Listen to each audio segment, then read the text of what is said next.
All right. Well, we got okay Miss Teacher herself there, Keely. Welcome, Keely, to the show. Hello. How are you doing today? We can hear you now. It was so hard to hear you. Oh, my boy, you couldn't hear me when I was talking before? We couldn't. All of our Oh, comments are no. saying we couldn't hear you, but we heard the video. But There you go. My bad. I must have had mute on again. But we're here. So why don't you introduce yourself, tell everybody about yourself a little bit, your journey in education, what you're doing now, and then we'll yeah, jump right in. sure. So my name is Keely Mitchell. Um, I'm fairly new to the teaching industry. I'm actually just going into my third year, so I'm still a newbie. I started teaching more so because I have two kids and I just kind of wanted to make sure I was in a career that I enjoyed and was close to my kids and stuff like that. But it's actually turned into something that I love. I love teaching. My first year of teaching, I did middle school and then wanted to kind of move up. So this year and last year, I'll be in high school, which has been super exciting. And yeah, I mean, I've been pretty engaged with social media, kind of just was something that I was interested anyway. And then being as a high school teacher, I feel like it just was something important to me. So I think that's why we're You here. get into education because you make a lot of money? That's not why you didn't do that? Of course, the lifestyle was everything. All right, so cool. So thank you for joining me tonight. So just like every week when we do these sessions, ladies and gentlemen, we have a series of discussion questions and topics we're going to talk about. So the focus here tonight, obviously, is social media and how teachers can use that effectively with their kids. And nowadays, with what's going on, this is something really that you want to educate yourself on because it can only enhance the experience that your students have with you and building that classroom culture. So we'll start off easy here. So our first discussion question, and once again, if you guys are watching online live or watching the recording on our YouTube channel, feel free to put your comments and questions in the box too, and we'll pop them on the screen and we'll address them. So the first question for you, Keely, is how do you feel social media is important for teachers? Why do you feel social media is important for teachers to utilize in the classroom? So I'm going to speak for myself because I'm a high school teacher, and I do understand that it might be different if you teach, elementary school. So the engagement with students isn't so much. But I mean, we live in a generation where like these kids use social media probably 90% of their day. They're not sleeping, they're on social media. And it's very important to me that you're relatable to your students. I think that's one of the biggest things in order to just, gain that relationship and keep any kind of interest. Um, Right. so actually, when I started my social media, it wasn't really for the purpose of my students. It was more for connecting and networking with other teachers. Because I also think, being a teacher, we're like a very specific group. And I even just since COVID has happened, just all the teachers that I've met through Instagram, um, you learn so much. You get tips and tricks that you may not have known. The first school that I worked at, I wasn't as close with my department. So I was kind of just by myself. Yeah. But being able to reach out to other teachers who were in different states and different places in the world and stuff, but we connected through social media. I think it just helped a lot. Mm-hmm. Especially nowadays, it's definitely really helpful, especially for teachers who are struggling maybe with coming up with good ideas to interact with their students. And I mean, it's good that you have certain platforms that your school district might use or Google Classroom or whatnot, but having ideas that you can create assignments, engagement, some of the things we'll talk about during the session here today is something that I feel based on the teachers I talk to, a lot of people are very apprehensive and people who don't use social media a lot. Other than maybe Facebook for their family and friends, kind of like, well, I'm not really sure how to do it or if I even allowed to do it. But we'll touch on all of those here today because you mentioned an important word before, the word relationship. So as a teacher, you know this. You don't have to. You could be teaching 1 year, 20 years. It doesn't matter. Relationships are key, not just with other educators or administrators, but your students. So one of the big things that social media obviously does is it helps teachers and students build that relationship, and more importantly, helps teachers become more relatable. So you want to touch on these for everybody?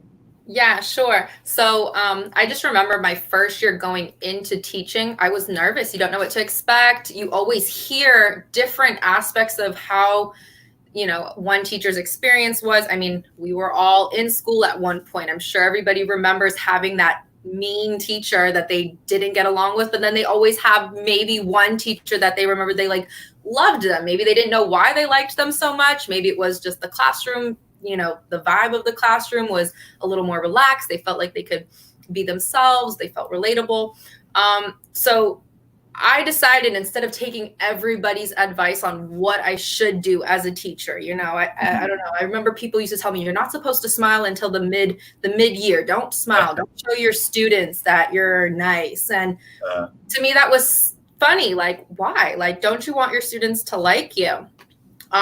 So what I learned was more so just, you get to know your students and you just set those clear boundaries, and students need boundaries, and students need to know that, yes, you can be a teacher that they like, but that they know they have to respect you. And I think that's what builds the relationships. And then as far as being relatable, kids want to know that not every teacher is just older and out of date and doesn't know anything that's going on, right? So even though to my students, sometimes I came off like a young teacher, they would always be surprised if I knew like a new artist that they loved. They'd be surprised. And I think they really enjoyed the fact that we had something in common. Like, oh, my teacher listens to the same music as me, or knows. You know what Instagram is? Right? Yeah. You have an Instagram? So I think to them, it was just like, they felt they could relate. Therefore, you're building that relationship to them because they feel like they have something in common and that you're not just above them, Yeah. So that was important. And it's not necessarily, just to throw this out there for all the people watching the recording or live, that it's not about sharing your personal life to make connections. It's about relating to them on a level and using some kind of medium, for example, Instagram, that they use too, right? Just knowing that you're not a robot. Because just like you gave the example too, I mean, I never forget standing in front of my high school class, and I don't know what we were talking about, but Facebook came up, and I mentioned that, I have Facebook, and they looked at me like with 10 heads, like, what do you mean Facebook? I'm like, yes, you got it. 17-year-olds were the ones that invented Facebook, and no one else uses it. So obviously a lot of teenagers are moving away from Facebook, but they just creating that relationship with them and understanding the keyword relatable, like you mentioned before. Yeah. So awesome. So our next question is, obviously, we're living in a different time now. Who knows what'll go back to, quote unquote normal. But reality of COVID-19, do you, as a person who uses social media all the time, do you feel social media is more imperative now than it was before? Definitely. We're now going into a new vision of what school is. I mean, this is not, obviously there were kids who did homeschooling that were virtual, but that percentage was so minimal compared to what everybody's norm was. Everything's virtual. And because we're virtual, and because Instagram and TikTok and Snapchat and all these social media sites are something that our students are using anyway, they're going to go hand in hand. And that's one of my fears is you have the kids who already don't want to be in school. So it's your job to make your class, somewhat entertaining to them. Now you're putting our students on a webcam for however many hours a day with all kinds of subjects, and they have to learn. So it's going to be a struggle maintaining their attention, making sure they're interested, and maybe that your class stands out from the other class. So I think being able to use social media, which is something they would probably rather be on, maybe creating a project where they have to make, a video or something that has to do with something they would already be doing, but now it has to do with the schoolwork and they're going to get a grade from it. I think it just motivates them a lot more. Yeah, we'll get into some specifics in a little bit. So just so all of our viewers understand, when we say using social media, we're not necessarily talking about the Google Classroom and Zoom and all that stuff you have to do at your school. We're talking about using these other tools that kids are actually on, like the Instagram and Facebook and all that kind of stuff. We're going to get some concrete details too. So awesome. So for you guys watching, if you have any questions at all, go ahead and put it in the comment box. If anyone here wants to jump on the video and ask any questions as we roll through, Matt, you're going to go ahead and post that StreamYard link in there. If you want to join us at any time, feel free to click that link in the comment box. Obviously, if you're watching the recording, it's not going to work, but join us live if you want to.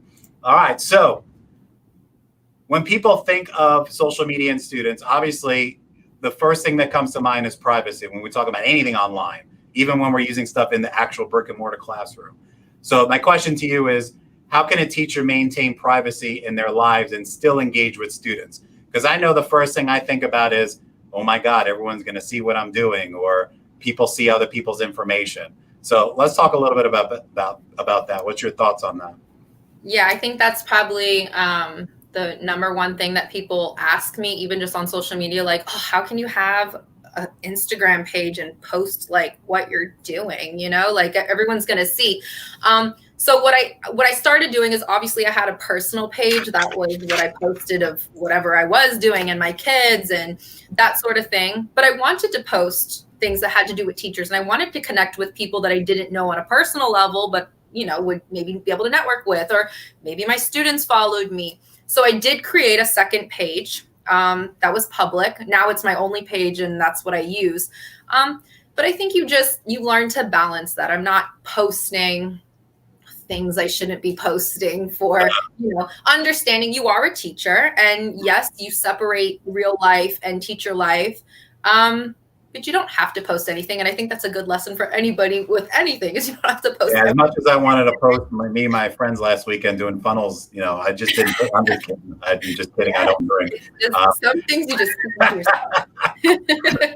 Awesome. But yeah, you made a good point about the profiles. A lot of people don't, they know it, but they don't think that way. Create another profile is very easy. As an educator, like I know a lot of teachers obviously are on Facebook. But I don't know if you didn't realize this, but you can create another profile, not a normal Facebook profile, but they call it like a public figure profile or a brand page. Right. For a teacher, like I just recently made one for myself, a brand page. I wouldn't suggest making a brand page. It's more of a business thing, but they have the public figure one.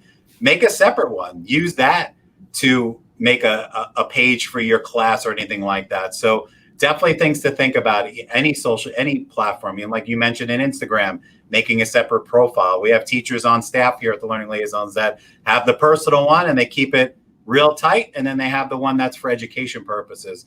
So I always suggest, obviously, don't use, I know a lot of people say they don't care, but remember, perception is reality. So always keep the business and the personal, but not like teachers do anything they're not supposed to. So Linda has a great question here. How do you establish boundaries and command respect while also being a cool teacher? That's a whole nother conversation by itself.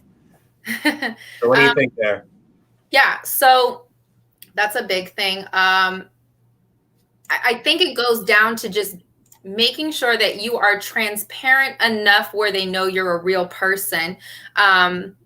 So they don't think like you're hiding things from them, but they still have that respect where they know that they don't have to search for things that you're doing wrong, or I don't know. But I know for me personally, my students, because they saw we were relatable and stuff like that, they would start searching for things. What is she doing when she's not in school?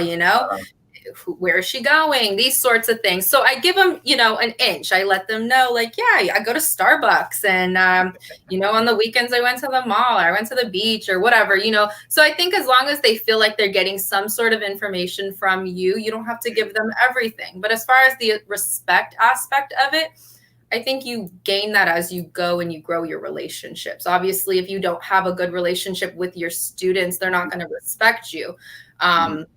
You have plenty of teachers who the students respect the teacher because they're a teacher, but maybe they don't have that relationship. So I think that's a different kind of relationship. But I think it's very important to have relationships with my students, which because of those relationships, I feel like I gain respect from them. Yeah, and part of all social media or anything in general is it's your personality too.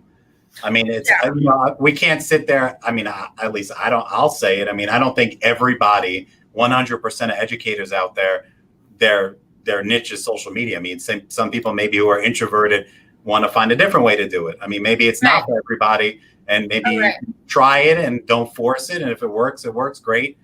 Great, but it doesn't hurt to try. Definitely. Yeah, I agree. All right. So next question. So how can a teacher, let's get into like some specifics here. So how can a teacher use social media in his or her classroom for interesting classwork. You mentioned project assignments before. So do you have any personal examples? And we're going to throw up a picture I have here. We could talk about some other examples too. So what have you used in the past? Yeah, so even just this last year, so as soon as we went on to quarantine, we were in our last quarter, and I had to do a project. So my students love TikTok. Okay. Is the new social media craziness is TikTok. And I think it's ranges between middle school and high school, which are the majority that use the TikTok. But that's like every day. Every day my kids are on TikTok. So I teach history. I teach world history for ninth grade. And we decided to do a project where they just had to pick something that we were learning about in our unit. So we were doing the revolution. And they had to pick one topic within the revolution, and they had to create a TikTok, whether it was posting facts about something they were talking about and acting it out so TikTok is 60 seconds. So they would act it out within 60 seconds. Maybe they would do a dance and find a song that had something to do with it. They got super creative, and I was really excited. And I think they were excited to do it because it was something they already knew had to use. They didn't have to write a paper. They didn't have to, it was just something they were already using. So that was one that I did more recently. Another one we did, we were learning on the topic of the age of explorations. So each student was given a different explorer, and they had to create a fake Facebook page. So using his, whoever their explorer was, they had a profile picture, they had a bio, they had their information, like when were they born, were they married, if this person died a tragic way, maybe an explanation. And then they had to create comments and posts. So they would have a post. So, oh, I'm setting sail today. And then they would find somebody who was part of that voyage to comment and reply. So it got really interesting, and my students thought it was fun. They created their friends list. It had to be relevant. So they had to do research, obviously, on the person, but the format was social media based. So they had fun with that. Did you come up with your own, or is that something that someone shared with you or you found? That's pretty creative. That's awesome. The Facebook one, no, I think I found it. I don't know if it was Teacher Pay Teacher or another teacher gave it to me, but it wasn't my idea or anything like that. But yeah, it was definitely a fun project to do that my students did. Just the whole discussion aspect of it, that's great, the whole creativity and making their profiles, but even using Instagram or Facebook and having a discussion question about whatever topic you're talking about in class and having everybody feed off each other and make comments. Oh yeah. Well, that's why thinking about that for this upcoming year would be super awesome. Like just to get it like, look, okay, I know we're on Google Meets today, but for extra credit, you got to go onto our Instagram page and, something like that. I got a question for you. So now it's making me think. And when we're doing these things, you're doing your projects or having discussions using Instagram, do you kind of set the procedures at the beginning of the year? Do you talk about how you use Instagram, or do you kind of give them any boundaries or rules on how you're going to use it in the classroom? Right. So I haven't, like I said, this will be my third year going in. At this point, I have a lot of students who found me on social media now, where when I started the year, they didn't know so much.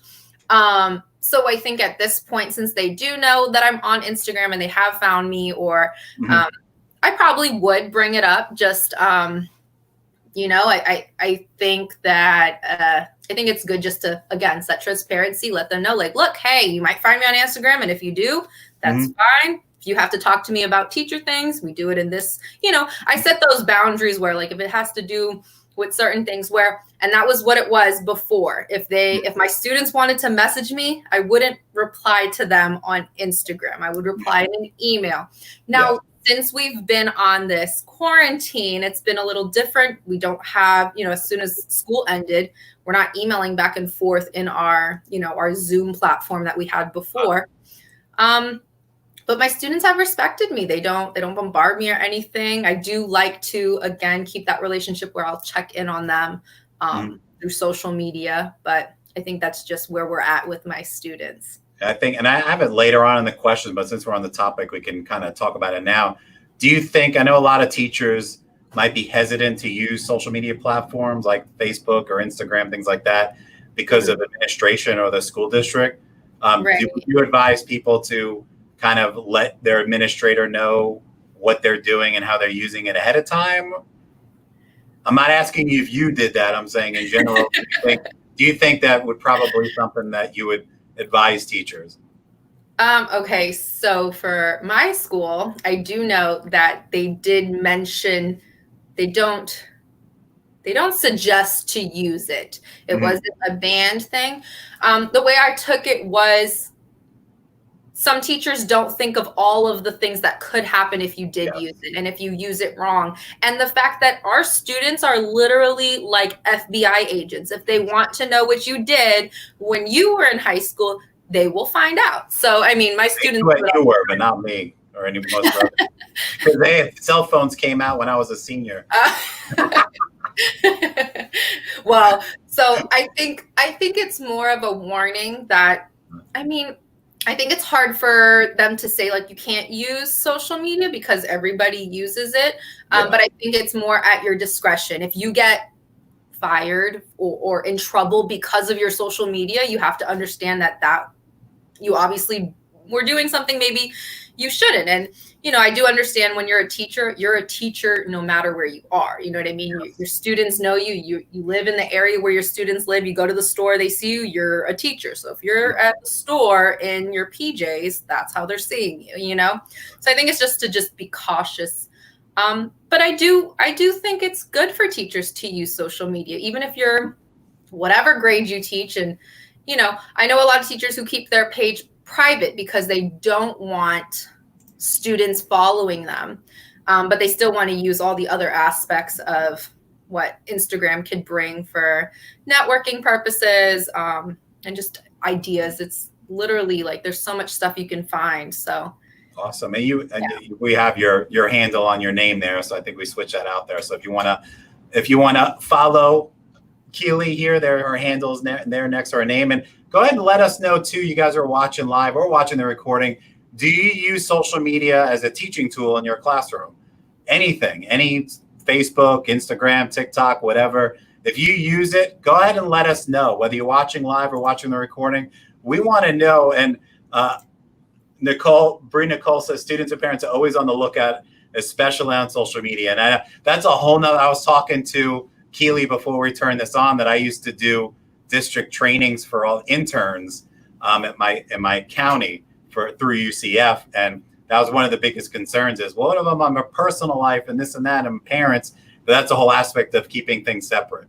You know, obviously we could go into a whole nother discussion about what to do on social media and not, but when we're talking about using it as a tool to teach, always separate it. Even if you feel like maybe you put things online that you don't want other parents to know, maybe, you know, religious things or politics or whatever, even if you're not doing anything bad, which, you know, teachers aren't, but having that separate, to keep it separate, to separate that in a different compartment, that's the best route regardless. So that will stop any teachers or parents or people trying to find things when they're not there. But that's a good point there, Nicole, to mention that. But yeah, that's a whole nother conversation about what they're looking for when they're researching their kids' teachers. But thanks for that comment. With definitely reality there. So you talked about some personal examples that you used in the classroom. I've got something here I want to throw on the screen. I went online. Matt, can we take down the comments there and the overlay? I'm going to throw up that picture. So I looked online to kind of find some, because I personally never used Instagram, because Instagram wasn't there when I was still in the classroom. We use it for the learning liaisons, but I kind of did a little search on some of the stuff that you mentioned before is already on this list. You know, a lot of people say, well, how can I use Instagram? It's, you know, it's a little different than Facebook, but you mentioned about communicating with students. I like the second one there, showcasing student work, because if you're working on projects online and submitting things, you can do a contest, things like that. You talked about using it for class content, obviously depending on your content, sharing recommendations. But I like the ones where it talks about tracking student progress. This could be a great way as like a portfolio type of thing to show progress over time and things that your students are doing in the classroom. And if you've got an innovative school leader who's on the ball when it comes to social media, if you're doing things the right way and laying out expectations, then I really think that at least the ones that I know, the school leaders I know, would be very impressed with something like that. But a lot of other good methods to use Instagram or any social media platform. Nicole's got a great comment here. She's got a separate teacher account that she created to connect with other teachers. Distance learning, like I said before, the great wide open right now. We don't know what's going to happen over the next year. So now that we're living it online, this is a great opportunity to learn about what you can do. Like Nicole said, connecting with other teachers, but also using it for your students as well. Yeah, no, I think it's, I know one of my fears is usually you start the school year and you're in the classroom face to face, and that's how you meet your students. Now we're going to be meeting our group of students on a webcam.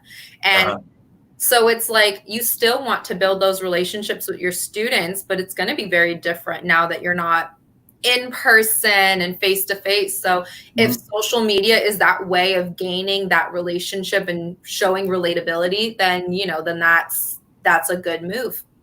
Okay. So what do you think, Keely? Do you think that there's a certain age group that this works better versus others? Obviously, we know like kindergartners and elementary school, probably not so much, but do you think there's a specific age group that teachers should utilize this for? I mean, I think middle school and high school. My first year of teaching, I taught 6th grade, and it was the same. They were all over Instagram. They were all over TikTok. That's what they used. And I was successful when it came to having engagement with my students via social media then. And now with my 9th through 12th graders, it's the same. So I would say middle through high school.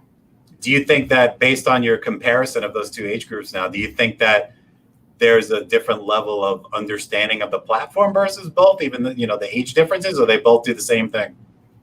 I think they both do the same thing.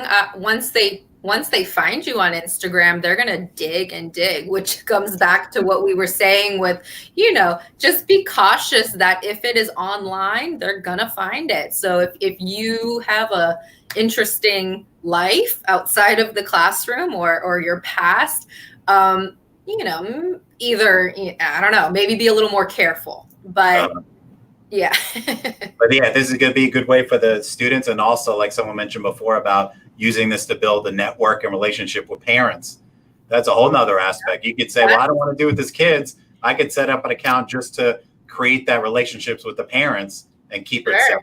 So that could be a good idea as well. Yeah. Do you think there are certain, I know you focus more on Instagram, or at least that's what I think. If I'm wrong, let me know. But do you think there are any social media platforms that are more optimal for teachers to use, but they want to use it with their students versus others, or? I think Instagram is huge right now. And then TikTok has come into play. I've just recently joined TikTok because of my students, but I've met a lot of teachers on TikTok as well with really great content, and it just goes into play. But usually, like, you find them on TikTok and then you follow them on Instagram. So everything I think comes back to Instagram, really. Okay. Yeah, I never set up a TikTok account. You're on TikTok? Yeah. I always watch the news that they're trying to get rid of it. So, who knows? It could be gone in 2 months. I did hear that. All right. So I think we kind of answered this before when we focus more on Instagram. How long have you been using Instagram with your kids in your classroom? So I only opened my teacher account when I first started. First started teaching. So 2 years, really. Mm-hmm. Yeah. Okay. What about, how do you feel with all COVID-19? Do you think this will change how our students see the learning process as an educator? How do you feel about this? Do you think they're going to change their ways of what they think about learning and school? I am concerned. I'm being optimistic with how we're going to move forward this upcoming year. I can only speak on the experience of how we ended the year. We only did 1 quarter, which wasn't that great. But I mean, again, we kind of just like came out of nowhere and threw a plan together. So it was a little last minute. I think students were not motivated. They were at home. This is not their norm. Nobody knew what to expect. So, I think people weren't as successful, which is why I think the virtual learning was looked at so negatively and people were so against continuing virtual. Yeah. But I want to say I'm hopeful that with the time of the summer, we should have a better plan. And I think now that students know, like, okay, we're probably not going back to school right now, or at least they know for, I don't even know. I don't know what the future holds. We may be here the whole year, but I think I'm hoping in the beginning it might be a little rough, but we'll be able to do it better. But it's going to be a big change, so it's going to take some time for sure. So other than the fact that everything happened so quick, so fast back in March, what are some of the issues, the bigger issues that you guys had as not just necessarily yourself as an individual, but maybe the teachers in your county, any teachers that across the country? What are some of the big problems that people had? Like in the classroom? Yeah, when everything was switched to doing distance learning. What do you think was some of the biggest challenges, other than it happening so fast? Cheating. Cheating, yeah. Cheating. Really? Yeah. People sharing assignments. Yeah, that was probably so it was one of two. It was either they were cheating or they weren't doing anything. And it was hard, I have high school, so I guess you can kind of expect them to do more versus if they were elementary and middle school. They shouldn't have to depend on their parents as much, I have a second grader, and if I was not doing his work with him, he was not going to do his work. Where my high schoolers, if you tell them this is your assignment, they shouldn't have to have their mom or dad telling them. But we did. We had, I won't forget, I had like 30 students, which is like a whole class, who did not turn a single thing in. Oh, wow. Nothing, no effort. Yeah, you're not alone. A lot of teachers I talk to around the country had the same. There are good experiences, things that happen. But on the flip side, obviously, since everything happened so fast, there's obviously negative things that are going to happen. I know you're in Broward County in Florida. Did you yourself or other teachers you work with, is there any issues with technology, the kids at home being able to get online and submit things, or any kind of battles with that at your district? Right. So at the very beginning, my school wasn't funded to, give out laptops if a student didn't have it.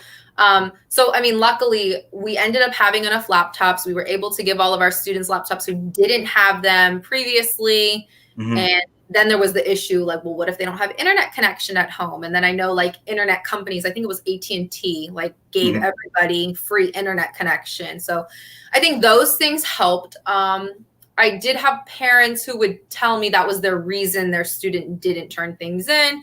If that is true or not, who knows?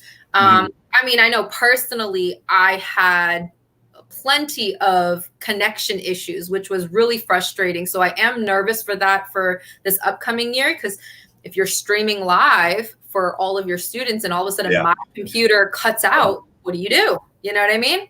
Yeah. That was really the only thing. Eloisa has a question she want to ask you. As your school plan for the fall, curriculum or otherwise, so do you guys have I know you mentioned a little bit before, do you guys have a plan in your county? Exactly what you're going to do? So our plan has switched up. They originally said we were going to be on campus, and then parents had the option to send their kids to school or stay home virtual. That just changed last week. They said that we will be virtual. I'm not 100% sure, but I'm pretty sure that all of Broward is pretty much following that. So we have our meeting next week to get more details, but as of now, we're virtual. So however that looks, that's what we're doing. Yeah, it all depends on what, obviously we're talking about Florida here. I know there's people going to watch this from all around the country, but a lot of it is the same. Obviously, well, it depends on what state you're in and the rate of infection. But here in Florida, a lot of the South counties like Broward and Miami-Dade already said that, whatever the governor says doesn't matter. We're going to do virtual because of the rates and everything going down there. And obviously we have a lot of teachers that are going to watch the recording this, or those joining us live, or you might have the plans from your school district. Maybe they have the the option of coming in. I know here in the state of Florida, they said that school districts are supposed to have the option of coming in face-to-face, brick and mortar, and then also the other additional options of attending virtually or mixed mode. Some of the school districts I know of, Eloise says, yeah, the Palm Beach is starting virtual. Some are having the kids come in 2 or 3 days a week and then rotate kind of thing. So it all depends on your district and your state, depending on what actually is going to go down. So, all right. So let's talk about what teachers can do to educate themselves on this stuff. I'm talking social media. So what can be some suggestions that you have, Keely, for teachers who are watching this thinking, well, I know how to use Facebook for my friends and family, but where can I go to learn some of this cool stuff? You have any suggestions? Honestly, my biggest way of learning is my students. If I don't know how to use something, I ask them, and that's true. I mean, that's for any of those things. But I do know that there's plenty of information on the internet to find how to use all these social media sites, especially, some teachers are older and weren't familiar with the social media growing up. I mean, I grew up with MySpace, and I was, I did MySpace, then Facebook. And so I think I just kind of went with that. I used Instagram prior to graduating college and going into the real world and everything like that. So I kind of just learn as I go. But yeah, I do use my students to teach me the new stuff for sure. And YouTube definitely is there's a lot of, I saw when schools are shutting down all around the country, people, I forgot, I wish I had the guy's name, I would share it, but there was a PE teacher, I forgot what state it was, but he started doing PE classes on YouTube. Like he would literally be in his backyard, and all these kids, they're like millions of kids watching every time he did an episode, doing the running and exercising. Everyone was copying him. It's crazy, but just go on there and, just put in there, how to use Facebook. You don't know how to use something, YouTube will teach you. Yeah. Yeah, that's definitely just Google it. I mean, that's one of the things that I feel as an educator, a teacher trainer, people that works with thousands of teachers a month, is that it's the people are apprehensive about trying something new. It's not that they don't want to. It's just that now they're kind of, I hate to use the word forced, but it's a different environment where we have to find things to, like you said the word a lot of times earlier, engaging. That's the key in education across the board. But now we have the new normal here where we're doing things online. Distance learning. Something new. We got to find ways to keep the kids engaged, and using the device that's in their hands probably half the day or more maybe is a great way to keep that engagement. Okay. We kind of answered some of these. Did we talk about this before? Do you think there's a fear use of social media as a teacher can negatively impact their reputation? I mean, I think that goes back to just being cautious with what you have on the internet. And if I think the only way it would impact you negatively is when you go outside of what you should be doing in a classroom anyway, I guess. Maybe you get into politics, or maybe you are showing yourself, drinking all weekend, or, anything that maybe isn't appropriate, I guess. But I don't know. All goes back to keep it separate. Right. So we got some other teachers posted comments of some of the things that their school districts are doing. In Manatee, they're giving them so you guys are having the 3 options, 5 days. Okay, so they can go every day of the week there in Manatee if they wanted to. Okay. And then we got someone in Brevard County also has the 3 options. Okay. That's what we were going to do originally, and it just switched. So I guess you never know.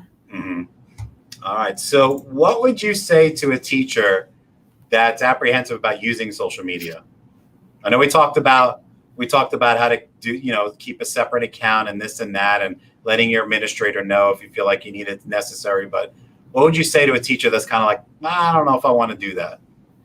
I mean, I don't really see like the risk.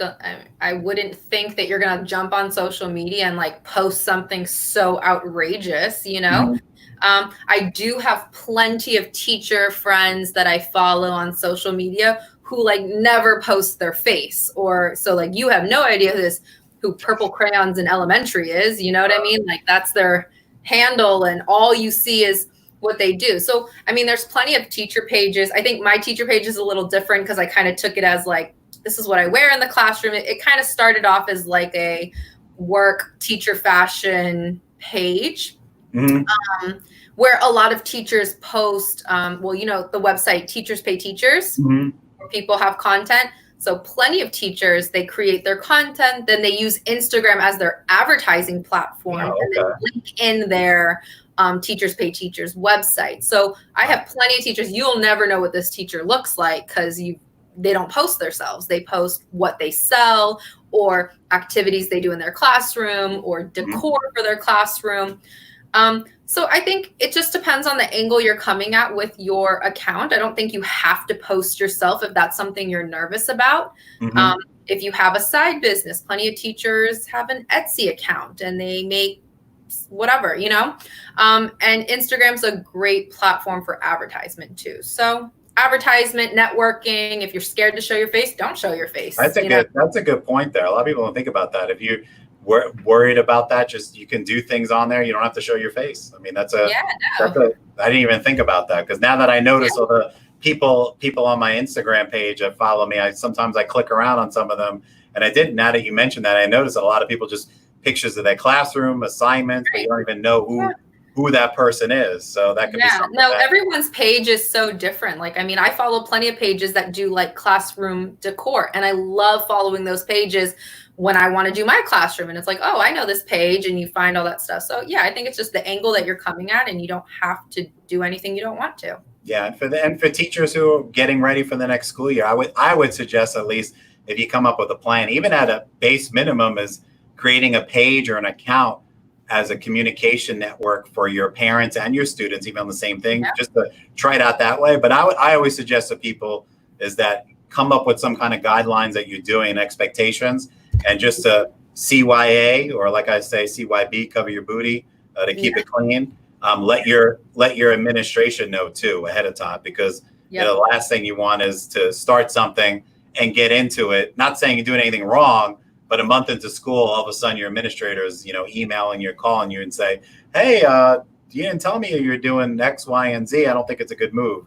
So I'm sure a lot of people who are educated on this and see the merit of it and see what you're going to do if you lay it out to them are going to have no problem with it, unless it's something your school district says absolutely not, you're not allowed. But most people, which some districts do say that. So yeah, but that's more of like using it during work time for personal uses. So if you maybe come up with a plan that you're going to use it for your classroom, then never know. It doesn't hurt to ask. It's another great way to engage, like you keep saying. So let's talk about, before we know it, it's going to be the next school year. So what is some advice let's talk both sides. Let's talk just teachers in general. So it doesn't matter you've been teaching 2 or 3 years. Doesn't matter if someone's been teaching 20 years. You're in the classroom. You have the experiences already. So let's do this 2 ways. Let's talk about what's one piece of advice you can share with teachers moving into the next school year, and then let's tackle one piece of advice, social media side, that you could recommend. Okay, so the biggest advice I can give just from my personal thing was, I mean, I know we keep talking about my students, but that's really like the angle I come from, is that's what I'm known for. My students, I'd like to say, love me. I love my students. And I feel like having that type of relationship with your students makes your job so much easier. I see so many teachers who hate going to work or they hate certain classes because it's their crazy class. And like, trust me, I've had classes that I'm like, I love the students in there, but they're my crazy class. And it's always at the end of the day, right? Oh, always, right? You're just tired. But I think you just have to not be intimidated. I know a lot of teachers are like, oh my God, you're a high school teacher. Like, they think that's like crazy. Like, I think everyone's first thought is, oh, like, the little ones are easier. And like, to me, I'm like, no way. I have a 6-year-old and a 4-year-old. I don't want to teach little ones. I go home to that. I enjoy my high schoolers. So my biggest advice is to not go into it intimidated by all of the, personalities and the different students you have. I think once you get that relationship with your students and that they feel like they have that connection with you, they treat you differently. So like one teacher's like pain in the ass student is my favorite student. You know what I mean? Yeah. It's how you and that student are could be so completely different with someone else. And honestly, like when I get into that mode with my students where like we finally have that, it takes time to build those relationships because each year you get new students. Yeah. But by mid-year, it's like I know my students. I know how to talk to different ones. I know how to be with certain students, stronger on some, not so much on others. It just makes my job so much easier. I didn't feel as stressed. And I guess my other piece of advice is just not to be scared to ask for advice if you don't know something. I know when I went in my first year, I was scared to like ask anything that I didn't know. I felt like I had to just know how to do everything. And that was really hard. So being able to just ask for help and seek information that you don't know, because I know teachers who've been teaching for 20 years and they're still learning what to do and how to do it. Yeah, So we're always learning, and the key is just to be open-minded and having that willingness to learn. Because like you said, you teaching 15, 20 years, we're always learning. Because if you get to a point as an educator, like no one knows everything. And I'm sure there are some teachers out there that think, well, I know everything. No, there's always something to learn. There's always something, especially nowadays with what's going on. There are always new things that we can do to add to our toolbox to make things more engaging, more relevant. And now you have those windows of doing things online. And as we know as teachers, the online learning is going to look different from county to county, from teacher to teacher. It's all about educating yourself over the rest of the summer to learn some new tools, whether it is social media or another platform like another ed tech tool to use with their kids. So it's all about learning and growing and being willing to open your eyes to new things. That's definitely key. So what about the aspect of social media? What's one piece of advice you can give a teacher who is thinking about going down that road to making a special profile on Instagram, for example, and utilizing it in their classroom? Yeah, like I said before, I think just go for it, especially if you think you want to do it. If you think you want to, try it. If it doesn't work out how you thought, you delete it. You know what I mean? I think again, just if you're hesitant, you don't start out maybe with too much information about yourself. Maybe don't post your face. Maybe pick your angle as what are you trying to use this platform for. If you're strictly using it for communication with your students, you don't have to post a selfie every single day. You post like an inspirational quote, or you post someone's homework assignment in your class that you thought was so great that needed recognition and you wanted to show the class. So I think you just you decide how you're going to come at it and just be cautious with it. And keep in mind, guys, you don't have to use this to open it up to everybody. You can do this and just let people in that you're students. I mean, you could do it that way. Everyone thinks social media, oh, I'm going to have 1,000 people following me. You don't have to. You can make it private. Yeah. Make your account private. Only add who you want in there. Definitely. But I would say piece of advice for teachers is just like anything else in the classroom when you're creating lessons is have procedures, set up expectations, especially like if you're doing commenting and you're putting an article or a story up there and having people answer questions, just kind of go over what to do, what not to do, respecting people's opinions, especially when you're talking about middle school and high school students. Sometimes they know what to say and sometimes they don't know what to say. Sometimes they know and they still do what they're not supposed to do. So that's just a reality for all people, adults as well. So great. So any other thing you want to share before we sign off, Keely? It's awesome to have you on here and talk about this. Anything else any words of wisdom you want to end with? Oh, words of wisdom?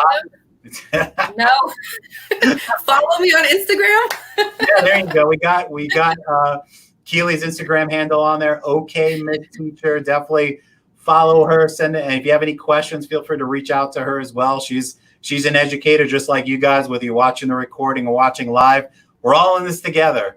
Regardless of the whole situation with distance learning, we're all teachers. We're all in the same profession. We're all here to help each other. So just another avenue of support, another avenue to help you out as a classroom teacher, utilizing social media. So Keely, thank you so much for spending some time with me on a Monday evening. You guys watching this live, this is going to be on our YouTube channel tomorrow. Feel free to share this among your circles. Definitely like, comment, and subscribe. We've got all of our past episodes on bullying, distance learning, the CDC guidelines, all kinds of cool stuff we talked about, ed tech tools. So we've got some previous editions for you every Monday night, with the exception of some holidays.